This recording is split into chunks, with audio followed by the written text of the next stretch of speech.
Right, The Promised Neverland, the anime.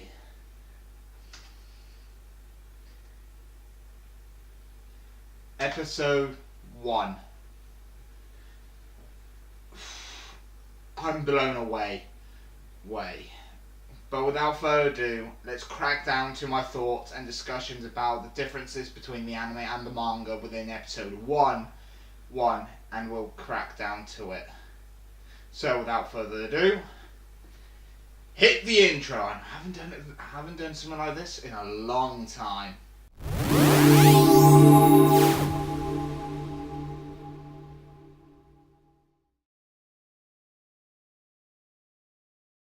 Alright, so like most anime adaptations where sometimes there are like flashback scenes, they will sometimes arrange those flashbacks to happen in some ways at the beginning or make it fit more into a chronological order in transitioning scene to scene and make the story for the anime a little bit better. Similar in a way how Death Note done it in when Light found the Death Note, and how some of the scenes that he found, like killing the biker dude and everything like that, was all flashback when Ryuk showed up in the manga. It was all panned out in a transition period of scenes leading up to that point. The Promised Neverland was no different in that, where we had the flashback scene with them halfway through of their playing tag scene, and that was played up with them with the whole them going to the big gate and how they're not allowed to cross it and everything like that. Just before the intro started, we had that scene played, and then it cuts to the beginning of the actual chapter with a few scenes added here and there, with Don asking Norman for a game of tag after the tests. While I was watching the episode, I was looking through the manga at the same time, following the panels through the episode as well, so I'm a bit more prepared for when I've done this video. And there were slight differences as well, because you know me, before my weird slightly hiatus of me not even reviewing The Promised Neverland, and I wanted to review The Promised Neverland up to chapter 100, so I was following it actually from then onwards, and suddenly my enthusiasm doing videos and stuff stopped and everything like that. That never came to be. I did promise while I was reviewing them back in the day that I would do this video. I couldn't keep the promise on keeping up with the news of the Promised Neverland's anime news and reporting it on here and everything, because I wanted the Promised Neverland to be my channel's anime, manga and anime that I keep. Like Charles's anime world has Shogeki no Soma, so I wanted the Promised Neverland to be my thing, and I'm still going to have it as my thing because I love the Promised Neverland. I love the story. I love the direction it's been going in. I love everything about the Promised Neverland, and that is my fanboy of this series talking now. And I have to say, the Promised Neverland's anime was a great adaptation of chapter 1, because when I first read chapter 1, it was the longest chapter in the anime, and I can prove that with the manga as well.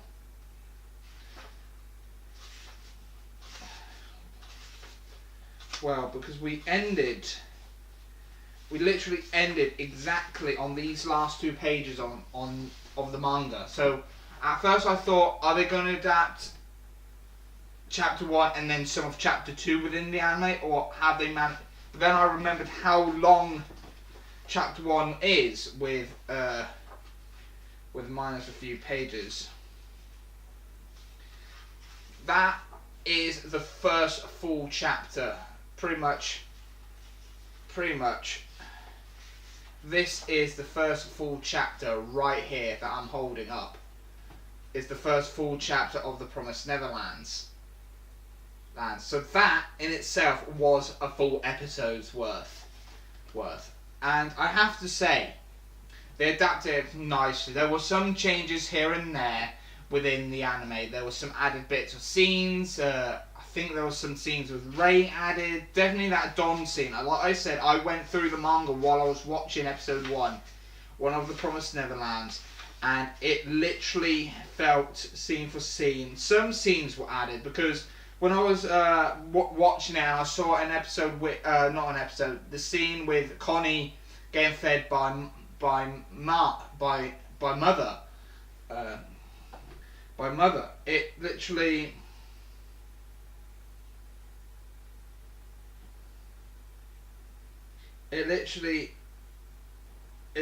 showed it was not there at all.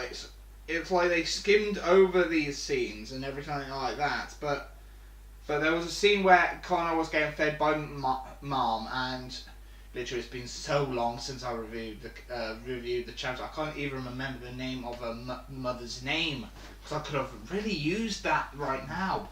But there was nothing there.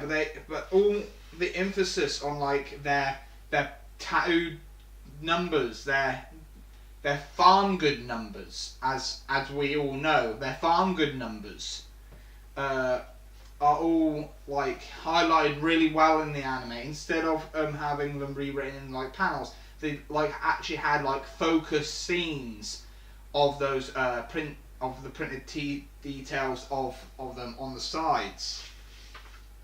And like I said with the tests were really well made as well, and everything. And then we had, like I said, Don challenging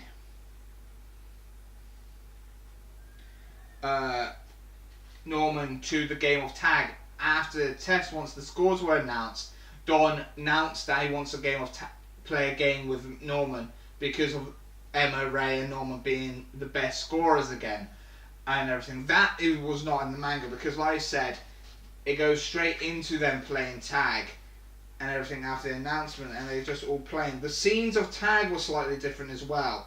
We had Ray keep on checking the clock, but we've never seen that in the manga that much, because he was just reading his book as normal. But we had them all playing tag with normal winning and everything. And then remember we had the flashback scene during the game. When they got to the fence, the flashback scene happened here, but this flashback scene happened as an introduction to the main characters of Ray, Emma and Norman. So they used the flashback for the beginning before the intro, so that was a clever way how they've done that, because it then continued on with how none of the other their siblings pretty much didn't really write letters to them and everything. It just went straight into that in the anime. And then how Norman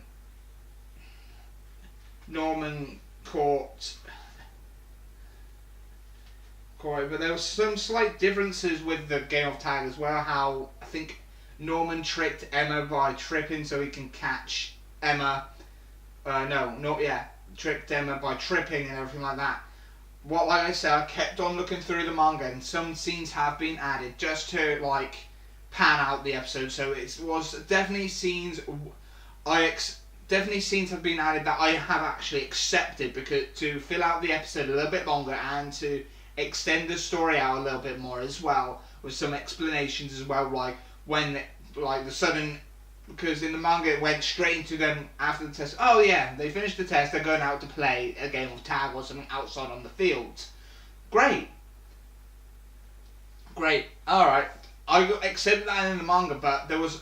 So in a way, Don challenging Norman in the anime, a game of tag, was a little better, added some sense to it, but at the same time these are kids as well, in an orphanage.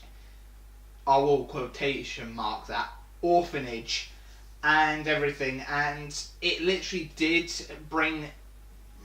made a bit more sense, but at the same time they're kids in an orphanage where they just done a whole blown daily test ski system, and they're now going out to play to relax and wind down. So I would have accepted them not even including the Don scene, so it made a little bit more sense, but that's probably the director's take on them having a little bit more exposition and stories on the whole thing as well. I have continued on watching it again, and the fact that because of me knowing, I've read the chapters from day, knowing chapters from day one, I literally knew what was going to happen while going into the episode anyway, because like I said, I've followed the series from as the manga 100 and so chapters in, and I knew what was going to happen, but I never felt as as shocked as I did with the first chapter. I never felt that shock value again. Even in the anime, when I knew the scene of Connie's death was coming up, I felt the sadness though this time around. I felt the sadness again, but I never felt the shock value, because I instantly knew as soon as Emma and Norman went to take Connie's bunny to her before she left, I instantly knew it was coming. The scene was coming. The scene of the demons showing up was coming. I knew that those scenes were coming. I knew that scene, the shock scene, was coming, because for anime only watchers for the Promised Neverlands, I know your pain. You have experienced this scene for the first time. The shock and revelation that the orphanage is not an orphanage. The orphanage is a farm producing these kids into food for these monstrosity creature demons that we see just at the end, and we will see a lot more of these characters, of these demons, later on. Definitely if this gets a season 2. If this gets a season 2, it will be brilliant. It is worthy. This is the anime hyped for this season, not just because it was one of the decent animes that were able to continue from a jump start all those years back. I think it started on the year Bleach ended. Yeah, the year Bleach ended was the jump start as well for the Promised Neverland, and the fact that it got so popular to the point that it was able to continue to 100 and so chapters in, it just amazes me. And the fact that I've followed it till now, to the point of the arc that we're in, and I will be discussing about the current arc at the moment. I'm a bit suspicious, definitely with that reveal at the end of the last chapter. I will be discussing about that in a future video when I can. But this is my first introduction back into anime manga reviews, and obviously I will be introducing toy reviews into this channel a little bit more as well. But this is my introduction back into doing what this channel was originally made for. But the anime was really well done. I loved some of the alterations, some of the inclusion scenes, some of the transition scenes within the anime. It was really done. There were some people thinking that were saying that the anime it was better than the manga. We're just at one episode in. After reading the credits, we know the student that's doing it, but I think there's some help from A1 in this as well. And I'm a bit about A1 being part of this. But knowing that some people are saying that the anime was better than manga, I don't think so. There was still, I think chapter 1 adaptation, the anime adaptation for chapter 1 was slightly handled better. It was handled better in episode 1, but I think it comes down to the next chapter adaptations. The next chapters are going to get adapted and how they adapt. Are they going now into the whole, they're going to adapt 2 chapters per episode, or are they going to be trying to stretch out 12 chapters? Are they going to be able to adapt 12 chapters and have an episode a chapter?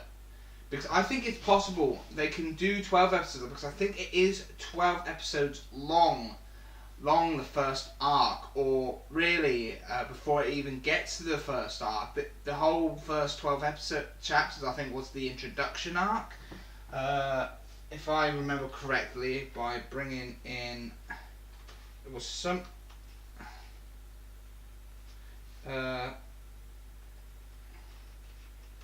something with...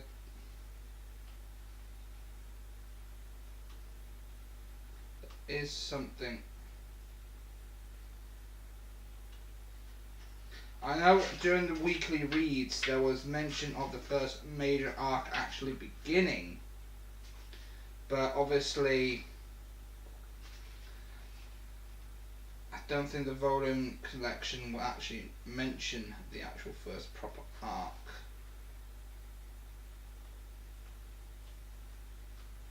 Don't think so, but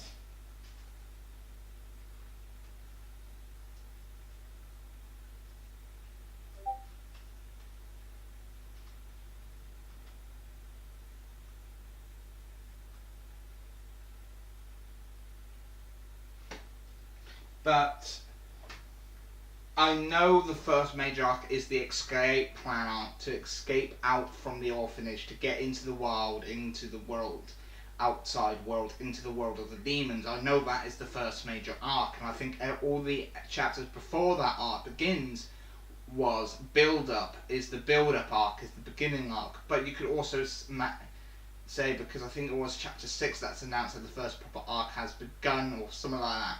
You can't really mention it, can't really remember. I haven't even been able to check the past reviews that I've done on the Promised Neverland on when the actual first major arc actually begun. But that's the thing. The Promised Neverland has everything that needed to be done. It has everything that was promised, and the hype was there. The hype, the art, the animation, the art was on point. This is definitely something about this. The anime has gone that it has its own art style. It has done an adaptation of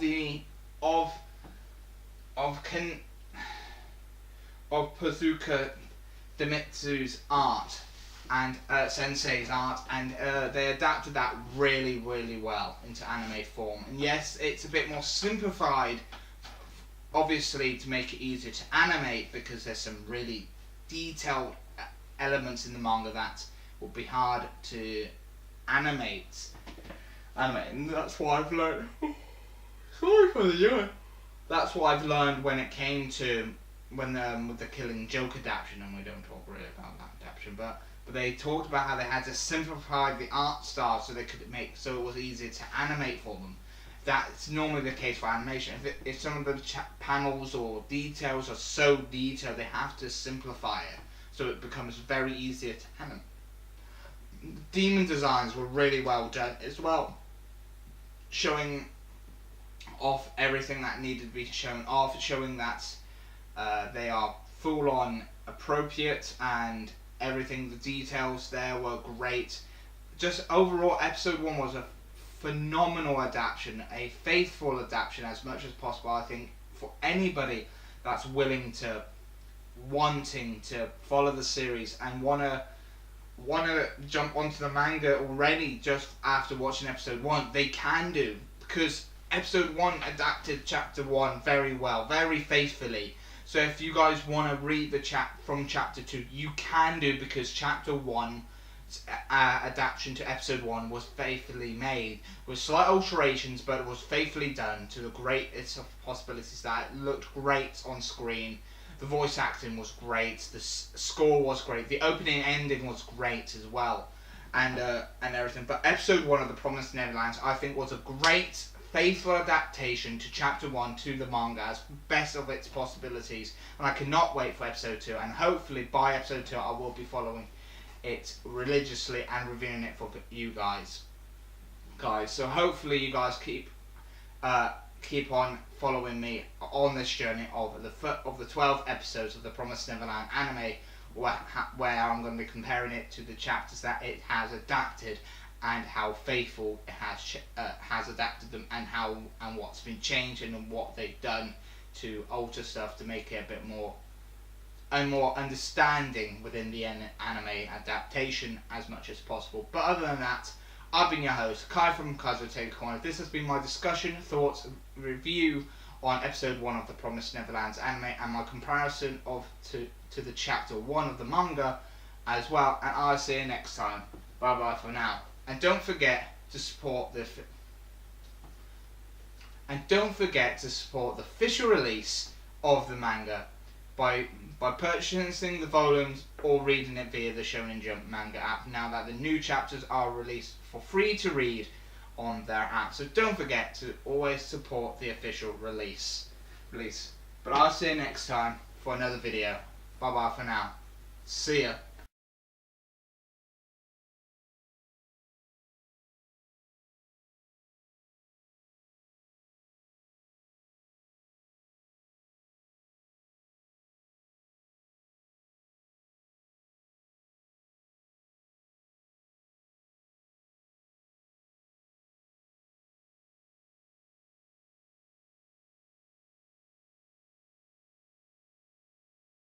Hey guys, hopefully you enjoyed my thoughts and videos of my return in a way of doing these type of videos. It's been a long time coming, it's been a while. I think my last review of any sort of manga was Shokugeki no Soma, and I haven't even reviewed that in a long time.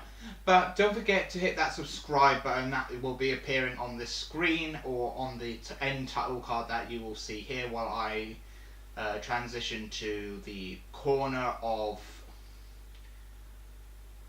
the end title card or whatever it is. But don't forget, you can also hit that subscribe button if you're a new viewer, and hit that bell icon as well to keep notified whenever I upload again. And also a playlist of my Promised Neverland chapter reviews as well, and the last Promised Neverland video I ever done as well will be promoted. So see you next time for the next video. I've been your host, Kai from Kai's Take Corner. See ya.